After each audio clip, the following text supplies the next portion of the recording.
nuestro curso acerca de los salmos. Vamos a meditar hoy acerca del Salmo 139. Entonces vamos hoy a meditar sobre este Salmo, Salmo 139. Entonces vamos a leerlo para comenzar nuestra reflexión. Dice el Salmo, del maestro de coro de David, Salmo. Tú me escrutas, Yahvé, y me conoces. Sabes cuando me siento y me levanto. Mi pensamiento percibes desde lejos. De camino o acostado, tú adviertes, familiares te son todos mis caminos. Aún no llega la palabra a mi lengua, y tú, Yahvé, la conoces por entero. Me rodeas por detrás y por delante. Tienes puesta tu mano sobre mí. Maravilla de ciencia que me supera, tan alta que no puedo alcanzarla. ¿A dónde iré lejos de tu espíritu? ¿A dónde podré huir de tu presencia? Si subo hasta el cielo, allí estás tú. Si me acuesto en el Sheol, allí estás tú. Si me remonto con alas a la aurora, si me instalo en los confines del mar, ahí también tu mano me conduce, ahí me alcanza tu diestra. Si digo que me cubra la tiniebla, que la noche me rodee como un ceñidor, no es tenebrosa la tiniebla para ti, y la noche es luminosa como el día. Porque tú has formado mis riñones, me has tejido en el vientre de mi madre. Te doy gracias por tantas maravillas, prodigio soy, prodigio de tus obras. Mi aliento lo conocías cabalmente, mis huesos no se te ocultaban. Cuando era formado en lo secreto, tejido en las honduras de la tierra. Mi embrión veía tus ojos, en tu libro están inscritos todos los días que me has fijado, sin que aún exista el primero. Qué arduos me resultan tus pensamientos, oh Dios, qué incontable es su suma. Si los cuento son más que la arena, al terminar todavía estoy contigo. Oh Dios, si mataras al malvado y a los sanguinarios se apartan de mí, ellos que hablan de ti dolosamente, tus adversarios que se alzan en vano. No odio, Yahvé, a los que te odian, no me asquean los que te alzan contra ti. Los odio en el colmo del odio, los tengo por enemigos. Sondéame, oh Dios, conoce mi corazón, examíname, conoce mis desvelos, que mi camino no acabe mal, guíame por el camino eterno. Bueno, pues vamos a ver entonces este Salmo 139, ¿verdad? Que es un poco amplio, ¿verdad? Para tratar de comprenderlo. Entonces, este Salmo se le atribuye a David, ¿verdad? Sí dice, ¿verdad? Tiene su título y dice del maestro de coro de David, Salmo. Entonces, sí, dice de maestro de coro, quiere decir que es un salmo que se cantaba en el templo, ¿no? Porque está hablando que es el maestro del coro, pero se le atribuye de inmediato a David el Salmo, ¿no? Claro que no dice en qué condiciones. Ahora, el género de este salmo, ¿verdad? Pues ha sido muy debatido. Algunos consideran que este salmo es como de súplica por los últimos versículos, ¿verdad? Porque los últimos versículos habla precisamente de como si alguien lo estuviera persiguiendo, ¿no? Ojalá, Dios mío, hicieras morir a los malvados y se apartaran de mí los hombres sanguinarios. Entonces, pareciera como si lo estuvieran persiguiendo. Entonces, algunos, ¿verdad?, podrían decir esto es un salmo de súplica porque está como persiguiendo a la persona, pero en realidad esto es como hasta el final, es una reflexión como final. En realidad todo lo anterior no hace referencia a la persecución. Entonces, muchos creen que más bien este salmo, pues más bien es un salmo que trata de ser de tipo sapiencial. ¿Qué quiere decir sapiencial? Pues que reflexiona, que trata de sacar sabiduría, que trata de adentrarse, ¿verdad? De sacar como una enseñanza para la vida. Esa es como la idea principal del salmista, ¿no? El adentrarse, el profundizar para sacar una enseñanza en la vida. Esa sería como la idea primordial del salmo. Entonces, ¿cuál sería el género del salmo? La mayoría opina que este es un género de salmo sapiencial. Entonces es un salmo que más bien nos hace como reflexionar, ¿no? Interiorizar en algún aspecto de la vida. En este caso es algo muy concreto. Interiorizar en la persona de Dios, en las características de Dios, reconocer quién es Dios. Y ciertamente la gran parte del Salmo, ¿verdad? La mayoría del Salmo habla sobre esto, ¿no? Tú sabes cómo me siento y me levanto, tú percibes, ¿verdad?, lo que pienso. O sea, fíjese cómo habla precisamente el salmista de esta realidad. Entonces está hablando de la presencia de Dios. Por lo tanto, podríamos decir que el desarrollo del Salmo, a diferencia de otros que hemos visto, pues no es un salmo tanto de súplica, de oración, no. Es un salmo sobre todo de desarrollo teológico. ¿Qué quiere decir teológico? Teología, ¿verdad?, se refiere al estudio de Dios.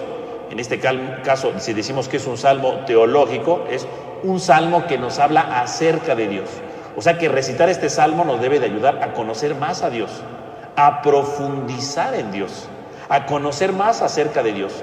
Así como hay salmos que nos enseñan muchas cosas, ¿verdad?, para nuestra vida, este salmo nos enseña a conocer algo más de Dios, a profundizar en la persona de Dios, a profundizar en la acción de Dios en nuestra vida, ¿no? Esa sería como la clave fundamental de este salmo, ¿no?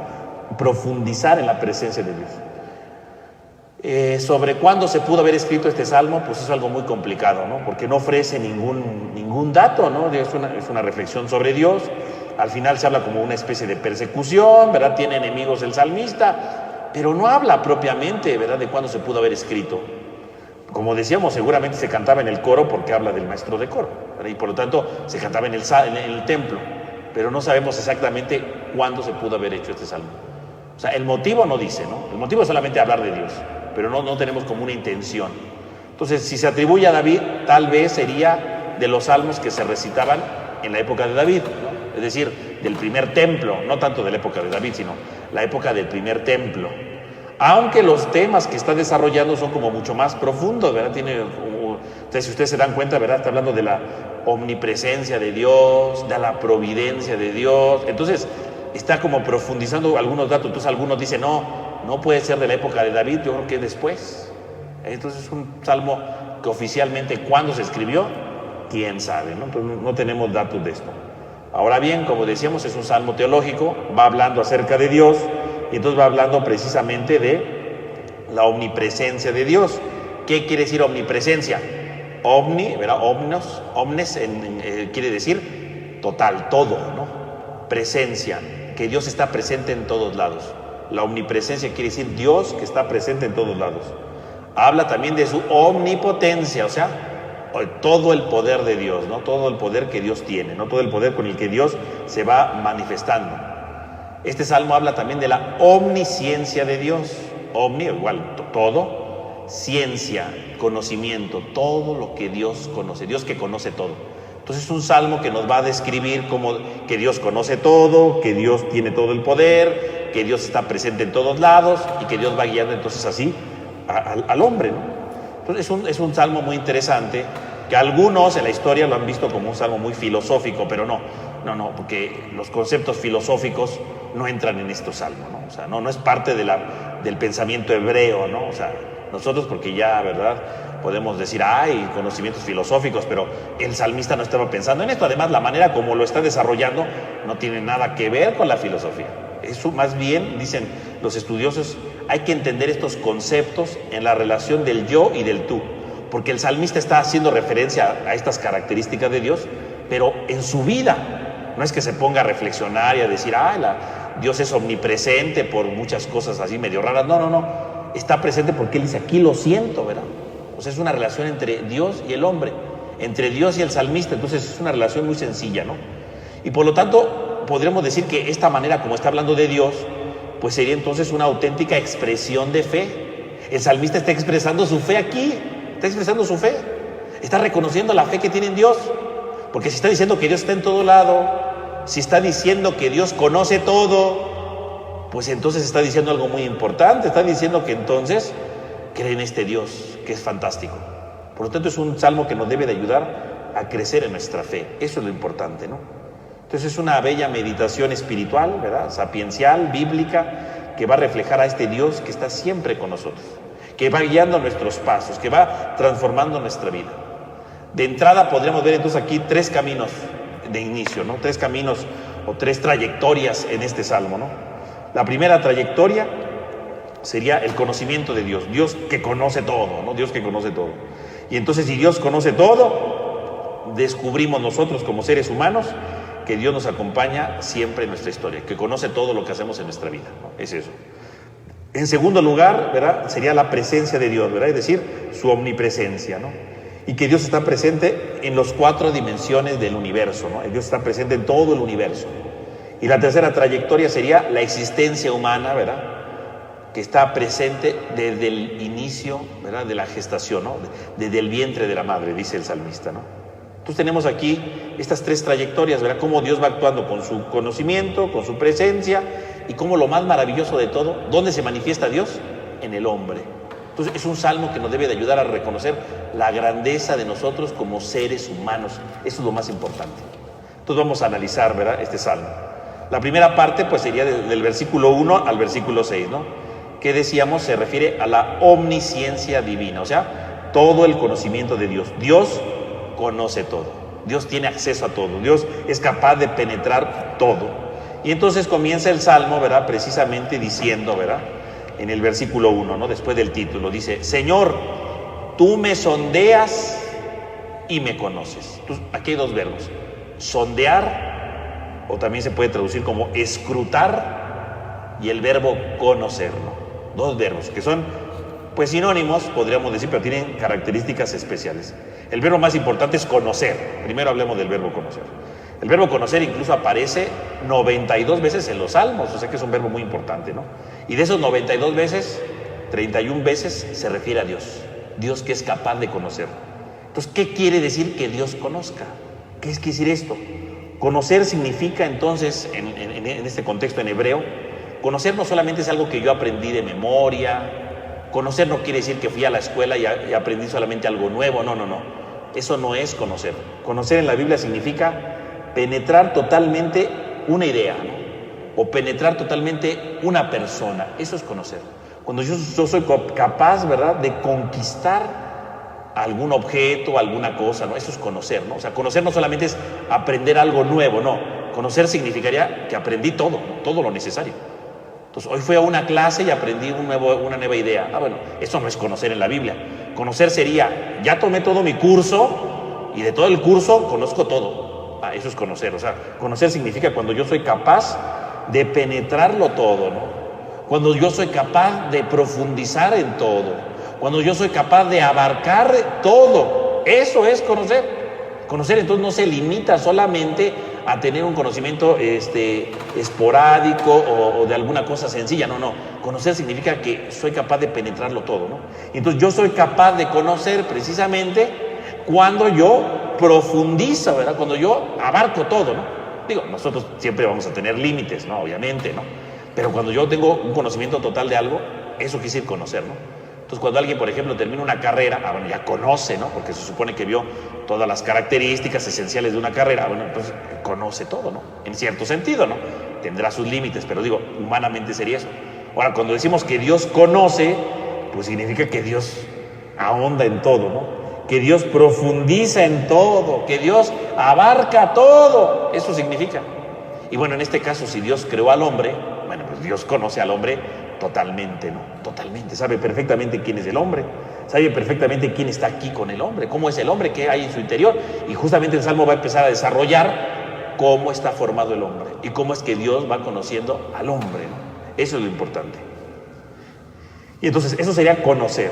En segundo lugar aparece el verbo escrutar. Escrutar, que querría decir sondear, ¿verdad?, adentrarse, ¿verdad?, que sería como ir más allá de la superficie de las cosas, ¿no? Eso sería escrutar en hebreo, ¿no? Escrutar significaría cuando yo soy capaz de profundizar, ¿verdad? Cuando yo soy capaz de ir más allá de lo superficial, ¿no? Entonces, por ejemplo, cuando alguien compra algo porque dicen, ay, se ve bien bonito, ¿no?, y lo compra, eso es superficial, porque no sé en realidad si es bueno, si sirve o si no sirve, es superficial, porque a lo mejor lo compro y digo, ay, qué porquería compré. Vamos, ya lo empezaste a conocer. O sea, conocer significa no te quedes con la primera imagen, ¿no?, sino que tú tienes que saber profundizar, no quedarte con lo superficial, no quedarte con lo de encima, sino adentrarte en algo. Eso quisiera escrutar en hebreo, ¿no? Entonces, cuando yo soy capaz de tener una característica que me ayuda a adentrarme, a interiorizar, a ir al fondo de las cosas, eso es, ¿no? O cuando alguien, ¿verdad?, conoce a alguien y dice, ay, me cayó re bien, ¿verdad?, pero en realidad ni lo conoce.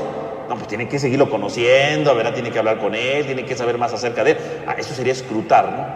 Entonces, cuando dice que Dios escruta, dice, tú me sondeas, tú me escrutas, significa, Dios no se queda con lo superficial de mi vida. Dios no se queda solamente con lo que aparento. Dios ve lo que hay dentro de mi corazón. Dios ve mis intenciones. Dios ve que tengo dentro de mí. Eso es lo que ve Dios. Dios no se queda con las cosas superficiales, ¿no? Sí, porque a veces hay gente, ¿verdad?, que luego cree que engaña a Dios, ¿no? Ay, pues hago un ratito oración, ¿verdad? Voy a misa, ¿verdad? Hago como que hago el bien. Sí, pero Dios no se queda con eso. Dios ve dentro de nuestro interior, ve cómo somos, no solamente un día a la semana, no solamente un ratito. Dios ve cómo somos siempre, no se queda con la apariencia. A los demás los podemos engañar. Yo puedo engañar a mucha gente y decir, ay, mira, qué buena gente es, qué amable es. Pues sí, porque a lo mejor cuando estoy en tal lugar, pues yo puedo poner una imagen. Pero si viven conmigo, a lo mejor van a decir, ay, no es tan buena gente, ¿no? Es una cosa horrible, ¿no? ¿Por qué? Porque están escrutándome, están conociéndome a profundidad. Entonces, fíjese, entonces, ¿quién es Dios? Dios es el que escruta, o sea, Dios es el que no se queda con la imagen exterior, sino que Dios profundiza, sabe lo que tenemos en nuestro interior. Y por lo tanto, si Dios sabe lo que tenemos en nuestro interior, entonces nos conoce todo, totalmente de nosotros. No podemos escondernos de Dios. Es lo que trata de decir el Salmo. Entonces, ¿quién es Dios? Dios es el que nos conoce totalmente. Y esto, algunos, ¿verdad?, lo podrían decir, bueno, esto pues puede dar miedo, porque si Dios me conoce todo, pues entonces ya la molamos, ¿no? Porque entonces, ¿qué va a ser de mi vida, no? ¿Dónde me voy a esconder? No, pero Dios me conoce no para ver que hago mal, o para hacerme sentir mal, o para sentirme perseguido, no. Dios me conoce significa que Dios está siempre conmigo. Y que si Dios me conoce, entonces pues sí, a lo mejor yo a veces ni me entiendo, o los demás no me entienden, pero hay alguien que sí me entiende, ¿no? Hay alguien que sí está conmigo, sabe por qué pienso eso, sabe por qué me porto de tal manera.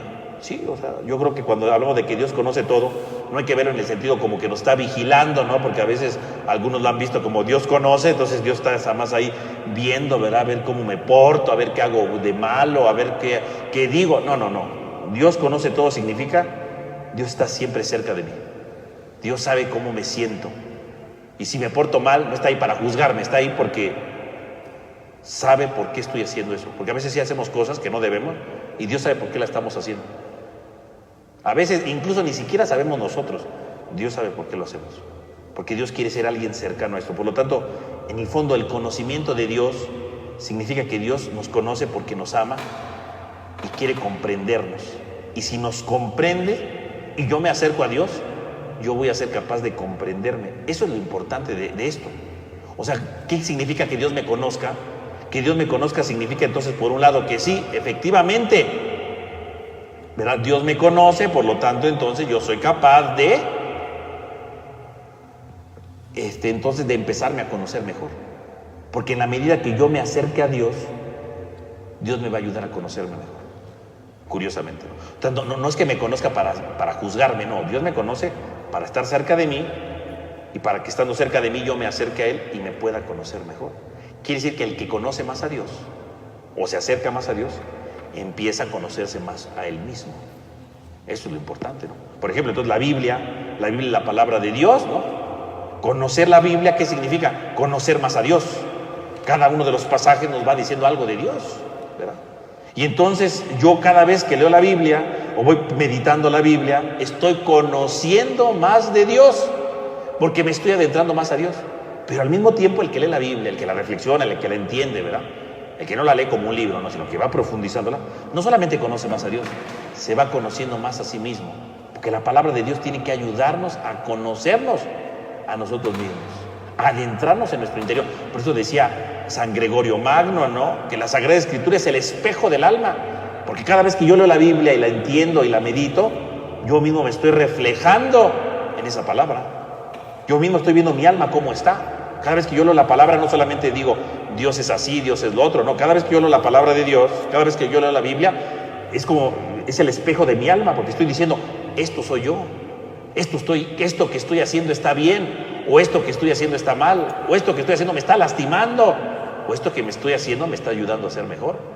O sea que conocer a Dios, no nada más es conocer cosas curiosas de Él, es conocernos más a nosotros. Entonces cuando decimos, Señor, tú me escrutas y tú me conoces, No solamente estoy reconociendo que Dios es grande, ¿verdad? Y que tiene todos los conocimientos posibles. No, cuando yo digo, Señor, tú me escrutas, tú me conoces, estoy diciendo, tú estás cerca de mí. Y si tú estás cerca de mí, me voy a conocer más yo. Esto es importante. Entonces este salmo nos habla entonces sí del conocimiento de Dios, de su poder, ¿verdad? De todo de esto que estábamos diciendo. Pero en el fondo, ¿cuál sería la conclusión del salmo? Que yo debo empezar a conocerme más, ¿no? Tú me conoces para que yo me conozca más. Por lo tanto, quiere decir que entonces ya el salmo de entrada nos está diciendo algo bien importante. Que si Dios me conoce, yo me voy a conocer más. ¿Para qué me conoce Dios? Para que yo me conozca mejor. El problema es cuando no nos acercamos a Dios, ¿no? El problema es cuando nosotros vivimos distante de Dios, entonces por supuesto que no nos vamos a conocer, ¿no? Por supuesto que vamos a vivir alejados, ¿verdad? Separados. Y por supuesto que no vamos a alcanzar una transformación espiritual de nuestra vida. Y humana, por supuesto, ¿no? Porque es Dios el que nos va ayudando. Entonces, de entrada ya el Salmo nos está diciendo algo muy bello. Él me conoce para que yo me conozca. ¿Y en dónde se muestra el conocimiento de Dios? Entonces ya empieza todo aquí, las categorías, ¿no? Tú sabes si me siento o me levanto. De lejos percibes lo que pienso. Te das cuenta si camino o descanso. Todas mis sendas te son familiares. Entonces ahí comienza todo, ¿verdad? Todo comienza, todo este proceso. Entonces fíjense bien cómo empieza el conocimiento de Dios. El conocimiento de Dios es total, porque dice, ¿no? Dice, tú sabes cuando me siento y me levanto. Entonces vamos a poner aquí, ¿no?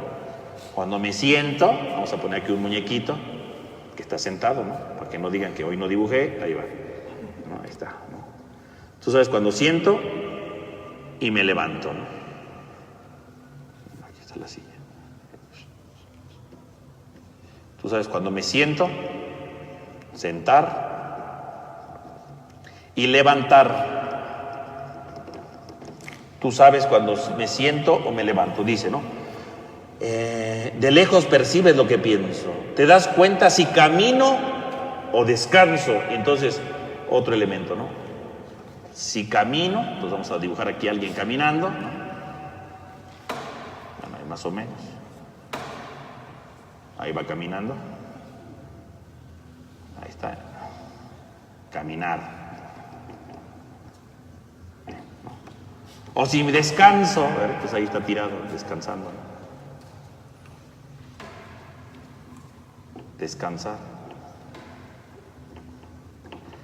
Tú sabes si me levanto.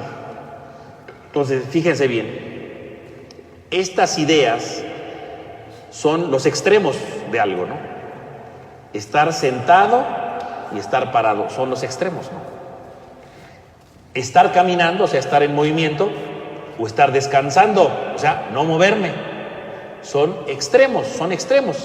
¿Eso qué quiere decir? Quiere decir que entonces Dios conoce todo. Entonces, sentado o levantado, son los extremos de la vida. A eso se está refiriendo aquí la imagen, sentarse y levantarse, ¿no? Por lo tanto, sentarse y levantarse significa todas las posiciones posibles. Si Dios sabe cuando siento y me levanto, significa que Dios sabe todas mis posiciones las sabe Dios. Y por lo tanto, si Dios sabe todas mis posiciones, Dios sabe todas las situaciones de mi vida, ¿no? Todas las situaciones. Todas las situaciones de mi vida. Dios sabe todo. Dios sabe todas las situaciones de mi vida. Si me siento, me levanto, o sea, todas las posiciones de mi vida, todo lo que yo hago. Tú sabes si me levanto, si me acuesto, todo. Todas las posiciones que yo tome en mi vida, todas las situaciones que yo voy viviendo, Dios sabe todo lo que yo voy viviendo. Dios sabe todo lo que yo voy realizando. Dios lo conoce todo. Nada se le escapa a Dios. Eso quiere decir sentado, levantado o caminar y descansar, ¿no? Es lo mismo, es la misma idea, más o menos, ¿no? O sea, todos los movimientos fundamentales en el tiempo, ¿no? Porque levantarse y descansar, caminar y descansar, ¿qué significaría? Caminar, pues significaría el día, ¿no? Uno camina en el día, bueno, la idea, ¿no? Hay gente que camina en la noche, pero aquí es la idea. Descansar, cuando descansa uno, en la noche. Entonces, caminar y descansar significaría el día y la noche. O sea, tú sabes todo lo que pasa en el día. Tú sabes todo lo que me pasa en mi vida. Tú sabes todo lo que me va transformando mi vida. Tú sabes todo. Mis pasos te son familiares. O sea, tú sabes por dónde piso. Tú sabes por dónde voy caminando. O sea, Dios que conoce absolutamente todo lo conoce Dios.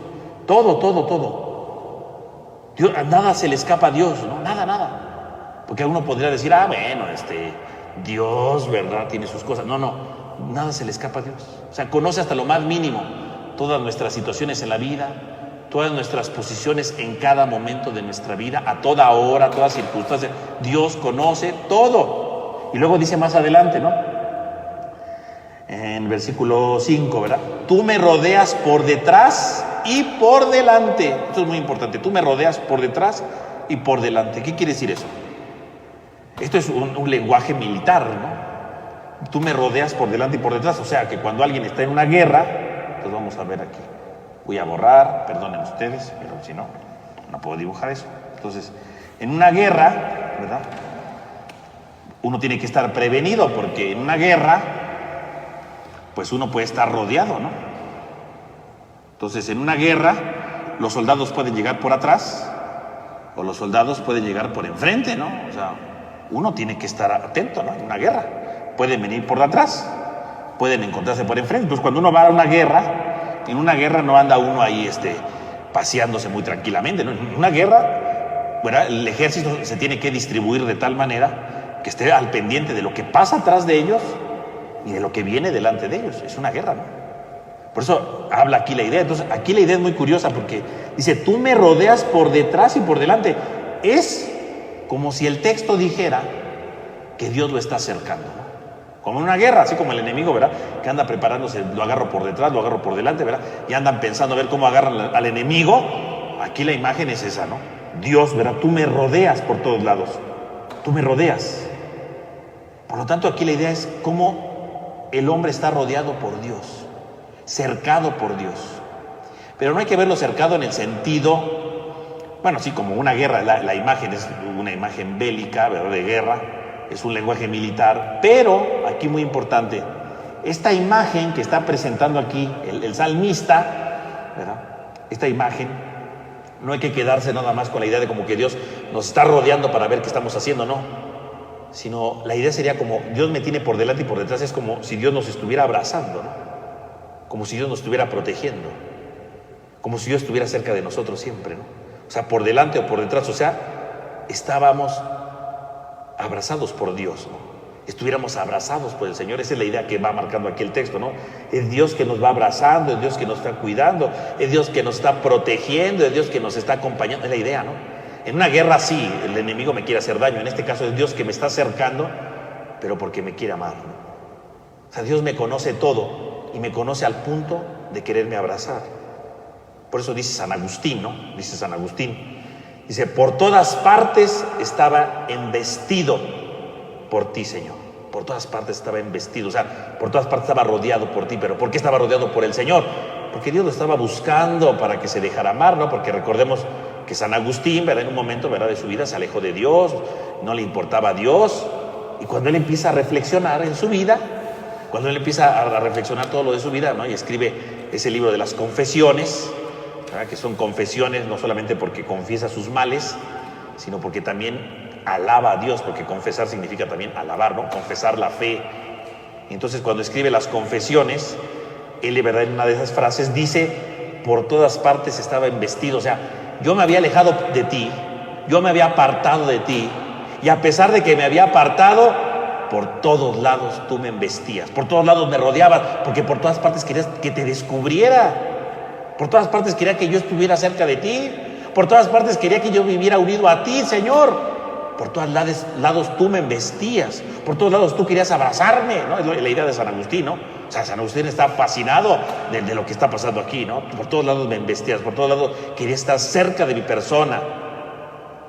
Esa es la idea del salmista. Por delante y por detrás. O sea, me estás rodeando siempre. No hay manera que me escape porque tú me quieres amar siempre, aunque yo no quiera, como San Agustín, ¿verdad? Que no se dejaba. Por todos lados Dios lo guía, lo buscaba y él no se dejaba encontrar, ¿verdad? Se le escurría por un lado.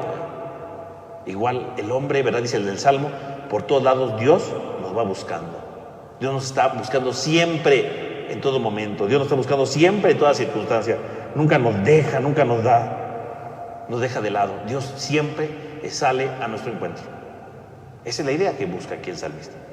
Pero este conocimiento no solamente se da en estos polos opuestos, sentarse, levantarse, ¿verdad? Caminar, reposar, adelante o atrás, ¿no? Que son los extremos. También hay acciones, ¿no? Que también lo dicen aquí estos versículos, ¿no? El pensamiento, el camino y la palabra, ¿no? 3 características. Entonces por eso dice, de lejos percibes mis pensamientos, todos mis pasos te son familiares. Y entonces aquí, y me falta uno, ¿verdad? Pero ya lo perdí. Antes de que la palabra esté en mi lengua, tú, Señor, la conoces plenamente. Entonces tenemos 3 cosas: pensamiento, camino y palabra. 3 elementos de la existencia humana. 3 elementos de la existencia humana con la que nos movemos, ¿no? Pensamientos. Todos tenemos pensamientos. Necesitamos los pensamientos para movernos en la vida, ¿no? Nadie puede decir, no, yo no necesito pensar. Hay gente que en la vida se esfuerza por no pensar, pero bueno, eso es otra cosa. Pero todos pensamos, ¿no? Camino, todos caminamos, no en el sentido solamente físico. Todos estamos siempre en marcha porque siempre buscamos algo, ¿no? Sí, porque ahora alguien puede decir, yo no puedo caminar, no, pero busca algo, ¿no? O sea, siempre está en camino porque quiere ser feliz, porque quiere alcanzar esto, porque quiere visitar a tal persona, porque quiere alcanzar algo. Todos estamos en camino. Y todos tenemos palabra, porque la palabra es lo que nos ayuda a comunicarnos con los demás.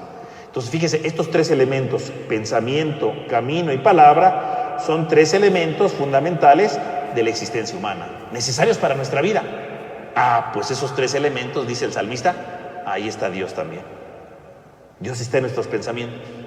Dios está en nuestros caminos, en nuestros pasos de cada día. Todos mis pasos te son familiares. Dios lo conoce todo. Y la palabra de Dios, ¿no? Perdón, mis palabras las conoce Dios.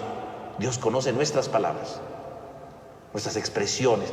Y palabra, no pensemos solamente en la voz, ¿verdad? En las palabras que yo estoy diciendo ahorita, no. Palabra es todo lo que yo manifiesto, ¿no? Que sí pueden ser sonidos, pero mis movimientos de mano son palabras, ¿no? Porque estoy hablando con mis manos. Mis ojos, ¿verdad? Hay gente que dice, tu mirada mata. Son palabras, son manera de expresarme, ¿no?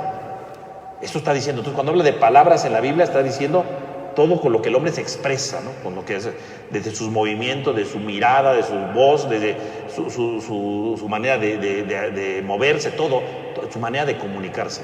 Fíjense cómo son 3 elementos de la existencia humana. Pues esos 3 elementos están siempre acompañados por Dios, siempre, ¿no? Los pensamientos, ¿no? Que sería la interioridad del hombre, ¿no? Ahí está la interioridad del hombre, el pensamiento, nuestro interior. Pues ahí está Dios, ¿no? Ahí lo dice, ¿no? Ahí lo dice, ¿no? Todos mis pensamientos, tú los conoces. Tú de lejos percibes lo que pienso. O sea, Dios sabe lo que pensamos. Es decir, no hay nada oculto para Dios. Aún lo más oculto para los demás, porque ustedes no pueden saber lo que estoy pensando, ¿no? Yo puedo estar aquí callado, va a decir, ¿quién sabe qué estará pensando este señor, no? Pero Dios sí sabe qué pienso. Hasta lo más oculto lo conoce Dios. Porque ahí está Dios, hasta en lo más oculto está Dios. Y no solamente eso, mis pasos te son familiares, o sea, el lugar, los rumbos, las metas que yo quiero en mi vida, Dios las conoce. Sean buenas o malas, Dios conoce cada paso que doy. Conoce cada cosa que digo, por qué la digo, por qué lo hago. Él sabe por qué. Es que esto lo estoy haciendo para quedar bien con tal persona. Dios lo sabe, Dios sabe eso. Es que estoy haciendo esto, ¿verdad? Porque quiero ser feliz. Dios lo sabe. Incluso habrá quien dé pasos erróneos y a lo mejor lo está dando erróneamente, se está equivocando, pero a lo mejor lo que está buscando no es eso, está buscando otra cosa. Dios lo sabe. Hay gente que a veces quiere ser feliz y no busca, no sabe, no encontró quien lo orientara y a lo mejor está haciendo cosas malas. Pero Dios sabe que en su corazón no estaba eso. Dios sabe eso, Dios comprende eso. A veces nosotros no comprendemos a los demás bien, ¿no? Pero Dios sabe eso. A lo mejor en mi corazón hay cosas malas. Dios sabe esas cosas malas, pero también sabe que hay cosas buenas. Y sabe que a veces he cometido errores, pero no porque sea malo o porque quise hacer daño. A veces sabe Dios que hicimos cosas malas porque no supimos orientarnos, porque fue una equivocación de la vida. Dios lo sabe, Dios sabe que no lo hicimos con eso. Dios lo conoce, Dios conoce todo. ¿Pero para qué lo conoce? Decimos, para conocernos mejor nosotros. Conoce nuestros padres y nuestras palabras, ¿no? Nuestras palabras, o sea, la manera como nosotros lo vamos dirigiéndonos, ¿no? Y dice el salmista, ¿no? Antes de que la palabra esté en mi lengua, tú la conoces. Dios sabe la manera de expresarnos, sabe el por qué y para qué lo decimos. O sea, Entonces quiere decir que Dios conoce todos nuestros movimientos en el espacio, ¿no? En el tiempo, y también conoce todos nuestros movimientos interiores. Dios conoce todo nuestro interior. Dios conoce todo lo que hay dentro de nosotros. Y al mismo tiempo que Dios nos conoce, dice el salmista, Dios está encima de nosotros. ¿Por qué Dios puede conocernos totalmente? Pues porque Dios está encima de nosotros. Dios nos rebasa totalmente a nosotros. Va más allá de lo que pudiéramos imaginar nosotros, ¿no? Nos rebasa totalmente, ¿no? Dice, tú me rodeas, ¿no? Decíamos, por delante y por detrás. Tienes puesta tu mano sobre mí. Una ciencia tan admirable que me sobrepasa. Es tan alta que no puedo alcanzarla. Entonces, finalmente, o sea, reconocemos que Dios está con nosotros, pero que Dios va más allá de nosotros, ¿no? Tienes puesta tu mano sobre mí. Tienes una ciencia tan admirable que me sobrepasa. Es tan alta que no puedo alcanzarla. Entonces, ¿qué estamos diciendo? Que Dios nos trasciende, que Dios va más allá de lo que nosotros pudiéramos imaginar. Que Dios va más allá de eso. Va más allá de lo que pensamos de Dios. O sea, porque a veces nos hacemos unas ideas de Dios, ¿no? Dios es así. No, Dios no es así. Esa es la idea que yo tengo. Y bueno, a lo mejor eso es el primer paso para conocer a Dios. Pero cuando uno va profundizando, pues se da cuenta que Dios va más allá de lo que yo pudiera pensar. A Dios no lo puedo encerrar en mi esquema. Dios tiene que ser así porque así digo yo. No. Dios siempre me va a sorprender, ¿no? Dios siempre me va a desafiar. Dios siempre me va a pedir algo nuevo. Porque Dios es distinto a lo que yo puedo pensar. Dios sabe que puede desafiarme para cosas nuevas, ¿no? Totalmente transformadoras. Él penetra lo más profundo de mi ser. Y por lo tanto el conocimiento de Dios es mayor que la que yo me pudiera imaginar, ¿no? Y además fíjese cómo dice, una ciencia tan admirable que es tan alta que no puedo alcanzarla, pero es una manera de expresión de maravilla, ¿no? O sea, es tan alta, o sea, como diciendo, Dios está más allá de mí, pero no se siente pequeño porque diga, ay, pues es que yo soy un burro y Dios es más inteligente que yo. No, o sea, qué extraordinario que Dios esté más allá de mí. Qué extraordinario que Dios esté más allá de mis pensamientos. Qué extraordinario, o sea, quiere decir que si yo puedo tener límites, pero Dios no, quiere decir que entonces hay alguien que me va a acompañar siempre, porque Dios va más allá de eso. Y esto es muy importante, porque entonces, si estamos llamados a conocer a Dios, si estamos llamados a profundizar en Dios, es porque Dios nos rebasa totalmente. Siempre va a haber algo nuevo de Dios. Dios siempre nos va a desafiar con algo nuevo. Eso es la fe. La fe significa que yo reconozca que Dios va más allá de mi persona y que me va a desafiar totalmente. Eso es la fe. Fíjense cómo entonces la primera parte del Salmo entonces nos habla de quién es Dios, que yo debo de conocer a Dios para estar más cerca de Él, y al mismo tiempo que yo debo de transformar mi vida para vivir unido con Él, porque eso es lo más importante, eso es lo fundamental de nuestra vida, dejarme desafiar por Dios y saber que Dios me va a pedir algo nuevo. Dios no me va a pedir que siempre haga lo mismo. Una persona que tiene fe no puede decir, voy a hacer siempre lo mismo. No, si yo digo, yo tengo mucha fe en Dios y llevo 20 años haciendo lo mismo, pues quiere decir que estoy mal, ¿no?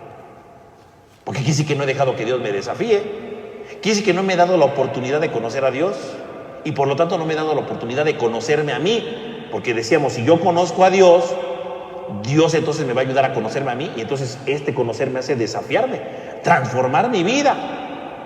No puedo quedar para siempre estancado, al contrario, tengo que salir adelante, tengo que salir con fuerza, tengo que salir con entusiasmo, porque Dios siempre me va a pedir una cosa nueva. Dios no me puede pedir siempre lo mismo. No, o sea, alguien que diga, llevo 20 años haciendo lo mismo, mal tache. Pues tiene una fe pequeñita, no se ha dado la oportunidad ni de conocer a Dios, ni de conocerse a sí mismo. Se quedó con la idea que quiso, pero nunca se dejó desafiar. Ahorita, verá, en este tiempo, verá que vivimos muchos encerrados. Podríamos decir, ay, estamos encerrados, ay, qué horrible, que podemos decir todo, qué interesante, sí. Pero, ¿y qué me estará pidiendo Dios en este encierro? ¿Qué me estará pidiendo? Algo me tiene que desafiar Dios. Se supone que si yo estoy cerca de Dios, se supone que yo hago oración. ¿Qué me estará pidiendo Dios ahorita para mí, para mi vida? ¿Con qué me estará desafiando? ¿Con qué? ¿Qué me estará pidiendo? Un reto, algo tiene que ser. ¿Verdad? A lo mejor estoy encerrado, ¿verdad?, con mi esposo y ya no le hablo casi. A lo mejor lo que me está pidiendo es que rompa mi orgullo y que le hable, ¿no? Puede ser, ¿no? O es que estoy aquí encerrado, ¿verdad? Y no hallo, ¿verdad?, ¿Qué hacer? Bueno, a lo mejor Dios me está pidiendo que haga algo dentro de mi casa, algo que pueda hacer. No cosas extraordinarias, ¿verdad? Llamativas, no, a lo mejor sencillo. A lo mejor es algo que yo no he hecho hace muchos años. A lo mejor es algo que dejé de hacer y que ahí está la posibilidad de hacerlo. ¿Qué me estará pidiendo Dios hoy que realice? ¿Qué estará pidiéndome Dios? Si ya han pasado, ¿qué? 2 meses, ¿no? Ya encerrados casi, o más, no sé. Y Dios no me ha pedido nada, pues estoy mal. Es que solamente veo series. Bueno, no creo que Dios esté pidiendo que veamos series. Digo, no está mal verlas, las pueden ver, digo, pero ¿qué me estará pidiendo Dios a mí? Que está allí encerrado todo el santo día, ¿no? Digo, habrá gente que esté estudiando, que esté trabajando, bueno, mejor pues, es parte de su vida. Pero habrá gente que mejor diga, no, es que no sé, me siento inquieto, me siento ocioso. Si estoy ocioso, quiere decir que no he escuchado lo que Dios me está pidiendo. ¿Qué me estará pidiendo Dios que haga ahorita? A lo mejor me está pidiendo que sea más humilde, ¿no? Porque así como estoy encerrado en mi casa, a lo mejor estoy encerrado en mi orgullo. Así como estoy encerrado en mi casa, a lo mejor estoy encerrado en un rencor por ahí. Y a lo mejor Dios me está diciendo, hey, este tiempo que estás aquí encerrado, pues ve pensando bien las cosas. A lo mejor ya es momento que perdones. A lo mejor ya es momento que dejes tu orgullo. A lo mejor ya es momento de que te salgas, no de la casa, que te salgas de ti mismo y dejes de pensar solamente en lo que a ti te importa, en lo que tú solamente piensas, en lo que tú solamente quieres que se haga. Y no te estás dando la oportunidad de ver lo que los demás piden, lo que los demás necesitan, darte cuenta de cómo son los demás, porque a veces nos casamos con una idea y nos decimos, así es esto y no me muevo. A lo mejor Dios me está pidiendo, salte, que este encierro, así como estás encerrado y dices, ya quiero salirme, pues a lo mejor lo que necesitas salir no es tú, ¿verdad? Tu persona a la calle, lo que necesitas salir es salirte tú de tu envidia, de tu orgullo, de tantas cosas negativas que tiene, salirte tú. A lo mejor es eso. ¿Para qué quieres salirte a la calle si vas a seguir siendo el mismo personaje encerrado en tu egoísmo? ¿Para qué quieres salirte a la calle si vas a seguir siendo el mismo personaje encerrado en tu envidia, en tu orgullo? Decíamos, ¿no? ¿Para qué? A lo mejor es un tiempo para empezar a salir de nosotros mismos, dentro de mi casa, pero salir de mí mismo y decir, sí, pues he sido bien orgulloso, ¿verdad? He sido de lo peor últimamente, ¿verdad? Los últimos años de mi vida. No hay quien me aguante, hasta yo mismo no me veo en el espejo porque no me aguanto, ¿no? Bueno, a lo mejor es necesario que yo salga, ¿no?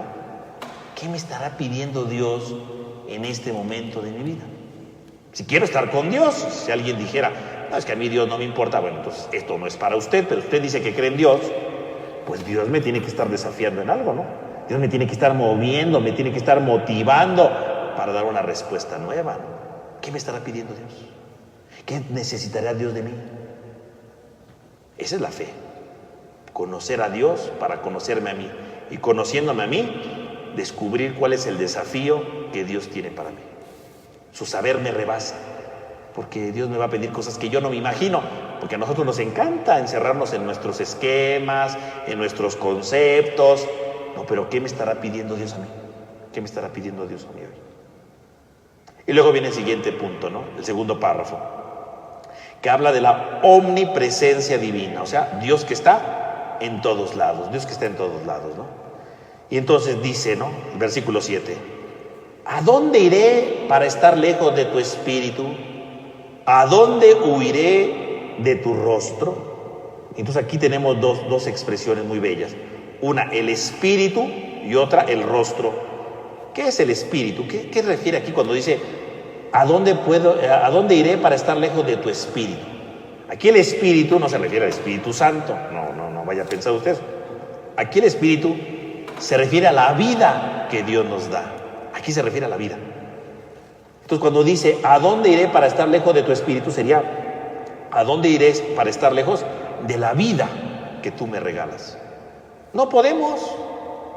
O sea, el hombre se puede esconder de Dios. ¿El hombre puede huir de Dios? No, por el simple hecho de que estamos vivos. Nadie puede esconderse de Dios porque la vida es parte de lo que Dios nos ha dado. Nuestra vida es el reflejo de Dios en nuestra existencia. Estamos vivos. Por eso dice el salmista, ¿a dónde iré para escaparme de tu espíritu? ¿A dónde iré para escaparme de la vida? Pues a ningún lado. ¿A dónde me voy a ir? A ningún lado. ¿Estás vivo? Sí. Sorpresa, Dios está contigo. Porque si estás vivo, es porque Dios está contigo. Dios está presente en todo. Y en primer lugar, ¿en dónde está? En mi vida. Estoy vivo porque Él me mantiene con vida. Estoy vivo porque Él me mantiene, ¿verdad?, con esta subsistencia. Entonces, ¿A dónde voy? A ningún lado. El salmista, entonces, ¿qué está diciendo? Está diciendo, pues, no me puedo esconder de ti, Señor, nunca, porque estoy vivo. Y la vida es un signo de que tú estás conmigo. Dios está siempre conmigo. ¿A dónde iré para estar lejos de tu espíritu? ¿A dónde iré? A ningún lado. Porque por el hecho que esté vivo, aquí estoy siempre, ¿no? ¿A dónde huiré de tu rostro? ¿Verdad? Dice de tu rostro. Algunas Biblias traducen de tu presencia, no, de tu rostro, ¿no? Y aquí una imagen muy bella, ¿no? Porque el rostro pues habla de la manifestación inmediata, ¿no? O sea, estar delante del rostro de alguien, ¿qué significa? Alguien que está cerca de mí, ¿no? O sea, cuando yo digo estoy delante del rostro de alguien, significa que estoy cerca de alguien, ¿no? O sea, nadie puede estar en el rostro de lejos, ¿no? Bueno, ahora con el internet y esas cosas, bueno, puede ser, pero aquí en ese tiempo no existía internet, entonces no entra eso. Entonces, cuando habla del rostro, ¿a qué se refiere? Que alguien que está cerca de mí, ¿no?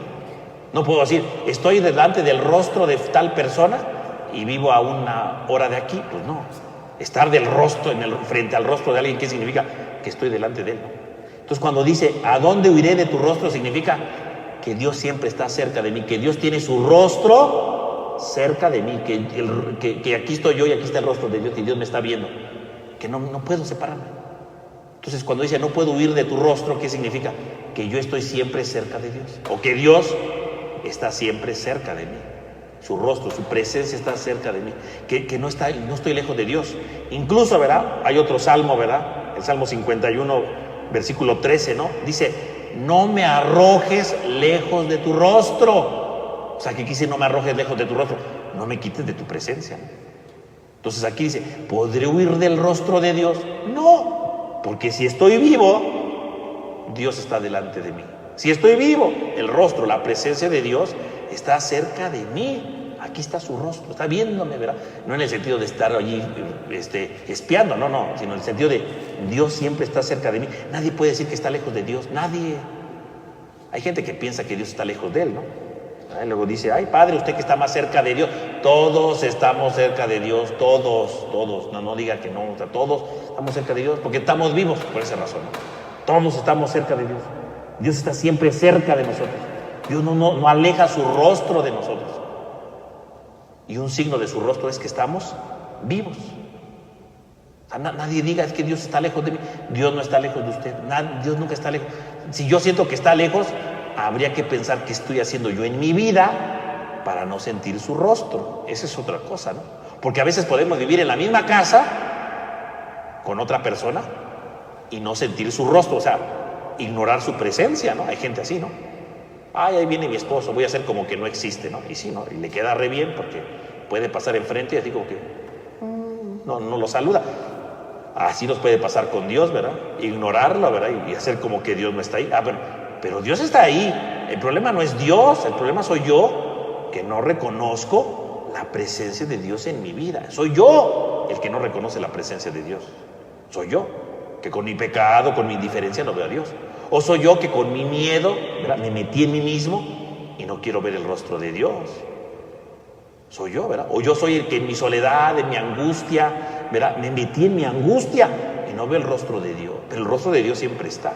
Entonces, si alguien dijera ahorita, es que yo no siento el rostro de Dios, ¿a dónde me estoy metiendo, no? ¿En qué cosa me quiero meter, no?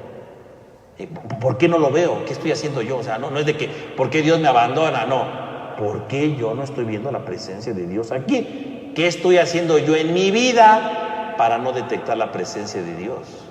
¿Qué estoy haciendo yo en mi vida para no descubrir que Dios está conmigo? ¿Qué estoy haciendo yo? Esa sería la pregunta de hoy, ¿no? ¿Qué estoy haciendo para no descubrir la presencia de Dios? Y luego sigue, ¿no?, el salmista, ¿no?, en el versículo 8, ¿no? Si subo al cielo, allí estás tú. Si me meto en el Sheol, ahí estás presente. Y entonces, esta imagen es muy importante, ¿no? Vamos a borrar aquí el pizarrón. Pues esto es una imagen muy importante, porque esto nos habla de dos realidades fundamentales, ¿no? Dice, si subo al cielo, ¿no? Pues aquí está el cielo, ¿no? Cielo, ahí, ¿no? Si subo al cielo, ahí estás tú. Si bajo, dice al Sheol, ¿verdad? Sheol. Usted va a decir, ¿y qué cosa es el Sheol? Bueno, hay que pensar como en la Biblia, ¿no? Entonces, según el mundo bíblico, ¿verdad?, como pensaban ellos, Pero entonces vamos a dibujar aquí, ¿no? Aquí está la creación, ¿no? Esta es la creación, aquí está el sol, la luna, ¿no? Las montañas. Y aquí está el hombre, ¿no? Ellos pensaban que abajo de la tierra, ¿verdad? Abajo de la tierra, ¿verdad? Por eso a la gente no la enterraban, sino la metían en cuevas, ¿no? Porque la idea de ellos es que cuando alguien se moría, lo metían en una cueva, y de esa cueva, pues alguien bajaba aquí a un mundo subterráneo, y este mundo subterráneo se llama Sheol, este mundo subterráneo, y ahí vivía, ¿no? Pero vivía como una especie de sombra, ¿no? De sombra.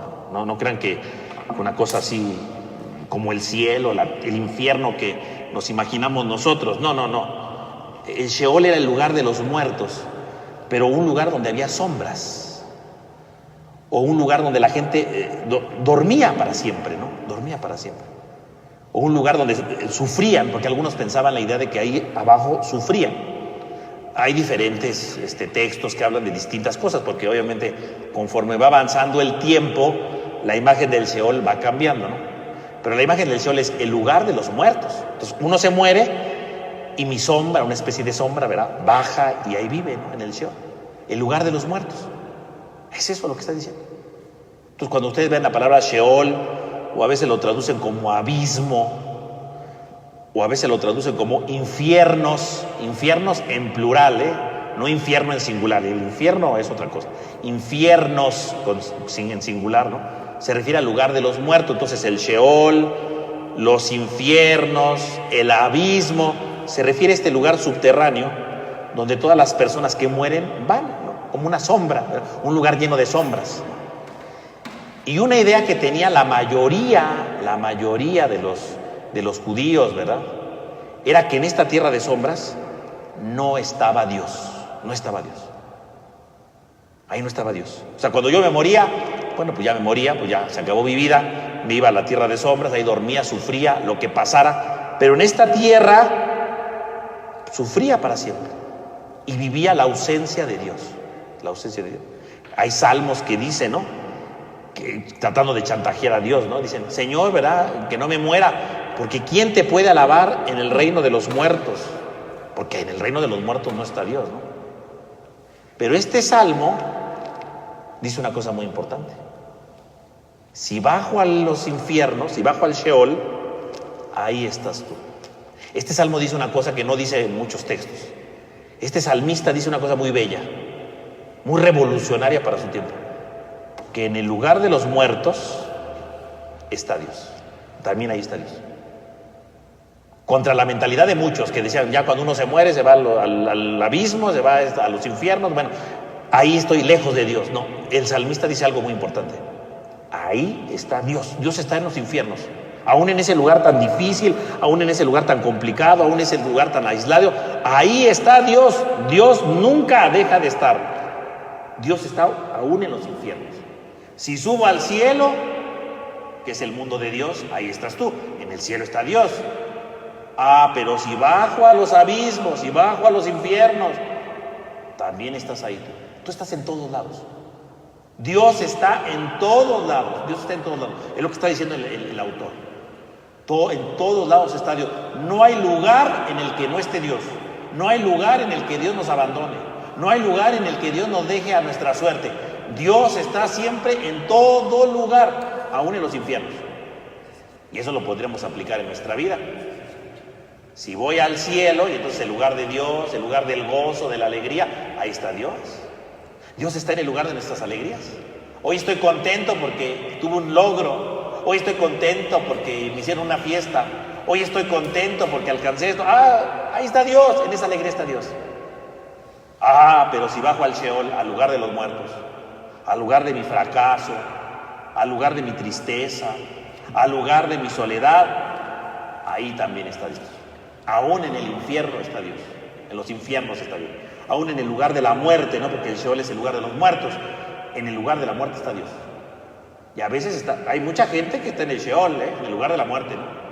Porque vive deprimida, porque vive sola, porque la abandonaron, porque la traicionaron, porque ya no le encuentra sentido a su vida. Los infiernos. Hay gente que vive en los infiernos, de la muerte, ¿no? Uno los ve y dice, ay Dios, ¿no? Qué horrible persona, ¿no? Qué triste persona. Qué persona tan desamparada. Qué persona tan abandonada. Uno dirá, ahí no está Dios, ahí también está Dios. Y quise que aún en mi tristeza puedo encontrar a Dios. Si quiero, claro, si quiero. Quiere decir que aún en mi traición, en mi dolor, ahí puedo encontrar a Dios. A Dios lo puedo encontrar siempre, siempre. Es que me siento hoy desesperado. En tu desesperación está Dios. Ahí está Dios. Descúbrelo. Descubre que Dios está ahí. Dios nunca está lejos de nosotros. Dios siempre está cerca de nosotros. Dios siempre está cerca. Dios nunca nos deja. Dios nunca nos abandona. Dios está cerca de nosotros siempre, siempre. Nunca nos va a dejar solos. Nunca nos va a dejar nuestra suerte. Dios nos acompaña siempre. Si subo al cielo, si me va bien, ahí está Dios. Y si bajo al momento más difícil de mi vida, al lugar de los muertos, ahí está Dios. Dios nunca nos deja. Dios nunca me deja. La pregunta de ahorita podría ser, ¿y yo dónde estoy ahorita? En el cielo, es decir, la alegría, la felicidad. Pues estoy en el lugar de los muertos. Estoy en el lugar de la tristeza. ¿En dónde estoy hoy? Ah, bueno, ahí está Dios. No importa dónde estés, Dios está siempre. En el cielo o en el Sheol, en los infiernos, no importa. Dios está siempre contigo. Dios siempre está contigo. Aunque no lo sientas, Él está siempre contigo. Por más difícil, por más terrible que sea una situación en tu vida, Dios está siempre contigo. Dios nunca te deja. Entonces fíjense, de arriba para abajo, ¿no? Si subo al cielo, ahí estás tú. Si bajo al Sheol, ahí estás tú. De arriba para abajo. Y luego dice, ¿no? Para concluir la idea que dice, ¿no?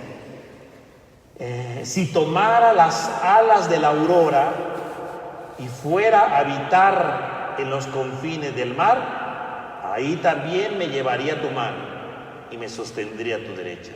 Entonces ahora habla de ir a la aurora. ¿Qué quiere decir a la aurora? La aurora pues significa el lugar donde sale el sol. Entonces el Salmo diría, si tomara alas para ir a la aurora, si fuera capaz de ir a donde nace el sol, ahí te encontraría. Ahí estaría tu mano, ahí estaría contigo. Fíjense, entonces esto es muy importante, porque entonces de arriba para abajo, ¿no? Y ahora dice, si fuera a donde está la aurora, ¿no? Al oriente, ¿no? Donde surge el sol, donde surge la vida, ahí te encontraría. Si ustedes se dan cuenta, la idea es, el salmista lo que está pensando es los 4 puntos cardinales, ¿no? De arriba para abajo, de norte a sur, ¿verdad? Y la parte horizontal, ¿no? De occidente a oriente, ¿no? Todo, o sea, ¿dónde está Dios? En todas partes, de arriba para abajo, de oriente a occidente, de occidente a oriente. Dios está en todos lados. Son los 4 puntos cardinales, es una idea que está diciendo el salmista. Dios está siempre en todas partes. Dios no nos deja, Dios no nos abandona. Dios está cerca de nosotros en todo momento. Dios no nos deja. Dios vive cerca de nosotros. Dios vive cerca de nuestra vida. Y por eso dice, también ahí me llevaría tu mano, me sostendría a tu derecha. Ahí están las manos de Dios. Dios es el que nos va guiando, Dios es el que nos va acogiendo, Dios es el que nos va sosteniendo, ¿no? Dios no nos deja nunca. Dios está ahí siempre con nosotros. Dios nunca nos va a dejar. Dios nunca nos va a abandonar. Dios siempre está cerca de nuestra vida. También allí me llevaría tu mano. Y si dijera que me cubra las tinieblas y que la luz sea como la noche a mi alrededor, pues las tinieblas no serían oscuras para ti, ni la noche sería clara, y la noche sería clara como el día. Entonces aparece la tiniebla, ¿no? Y aquí la idea es muy compleja, ¿no? Porque dice, que me cubra las tinieblas, ¿no? Como si yo me quisiera refugiar en las tinieblas, ¿no? Y las tinieblas son el símbolo del mal, ¿no? La tiniebla es el símbolo de la opresión. La tiniebla es el símbolo de la esclavitud. Pues aunque yo me refugie en la tiniebla, ahí está Dios. Ahí está Dios. Dios no me deja. Aunque yo me refugie en la tiniebla, aunque yo me refugie en mi pecado, ahí está Dios. Dios no me deja. O sea, el salmista dice, Dios está siempre en todos lados. Aunque peque, ahí está Dios. Y si está Dios, quiere decir que hay una oportunidad de reconciliación. Y si está Dios, significa que hay una oportunidad de transformación. Y si está Dios, significa que hay una oportunidad para renovar nuestra vida. Si ahí está Dios, siempre saldremos adelante. Siempre. Ahí está Dios siempre. Dios no nos deja nuestra suerte, al contrario, Dios está siempre con nosotros, aún en la tiniebla. Ahí está. Que alguna traducción podrían decir, no, si me refugio en la tiniebla. Algunos dicen que se puede traducir como, si me absorbe la tiniebla. O sea, si llega un momento en que la tiniebla me absorbe, ahí está Dios, ya que me refugie o que me absorba, Dios está ahí, porque Dios nunca me va a separar en ningún momento. Dios nunca se me va a alejar, jamás en la vida. O sea, entonces el texto trata de hacer ver que nadie debe sentirse nunca lejos de Dios, que nadie debe de sentirse totalmente distanciado de Dios. Al contrario, debe sentirse siempre cercano a la presencia de Dios. Siempre debe sentirse amado por Dios, que es lo más importante. Y bueno, pues aquí le vamos a dejar porque el salmo está muy grande y ya me pasé del tiempo, entonces aquí le vamos a dejar por hoy. La próxima semana pues vamos a seguir reflexionando sobre este salmo, ¿verdad? Porque según yo iba a hablar de él en esta hora, pero pues para variar, ¿verdad? No lo terminé, entonces para la próxima semana vamos a seguir meditando en este salmo. Entonces, de tarea, ¿verdad? Para reflexionar, pues sería, ¿qué tanto me he dejado conocer por Dios? ¿Qué tanto he dejado que yo conozca a Dios y que Dios me conozca a mí para que me desafíe? ¿Qué tanto he dejado que Dios me desafíe? Y en segundo lugar, ¿qué tanto he dejado que la presencia de Dios esté en mi vida? ¿Qué tanto la siento? ¿Siento ahorita la presencia de Dios o no la siento? Y si no la siento, ¿por qué no la siento? Y si siento la presencia de Dios, ¿qué me está pidiendo Dios? Eso sería lo importante, eso sería lo fundamental. Entonces yo creo que esa va a ser pues, nuestra tarea, ¿verdad? De reflexión, de oración esta semana, ¿verdad? Pensar qué tanto, ¿verdad? Conozco a Dios, qué tanto me conozco a mí, porque el que conoce a Dios se va conociendo a sí mismo. Y por otro lado, qué tanto siento la presencia de Dios ahorita. Y si siento la presencia de Dios, ¿qué me está pidiendo? Y si no la siento, ¿por qué no la estoy sintiendo? Eso sería, ¿verdad? La tarea entonces de reflexión. Vamos a subir el apunte de lo que corresponde a esta parte del Salmo, ¿verdad? Y la próxima semana pues seguimos reflexionando en esto. Y un aviso parroquial para que lo vayan tomando en cuenta, ¿verdad? Aunque lo vamos a decir mañana, ¿verdad? La próxima semana, no el próximo viernes, de mañana en 8 vamos a tener un momento de oración, ¿verdad? Con motivo de Pentecostés, porque ya viene Pentecostés, ¿verdad? La fiesta en la que recordamos que viene el Espíritu Santo. Entonces vamos a tener nuestra velada de Pentecostés de mañana en 8, ¿verdad? De este sábado al otro, a las 6 de la tarde. Entonces, para que ustedes puedan participar, lo vayan tomando en cuenta, ¿verdad?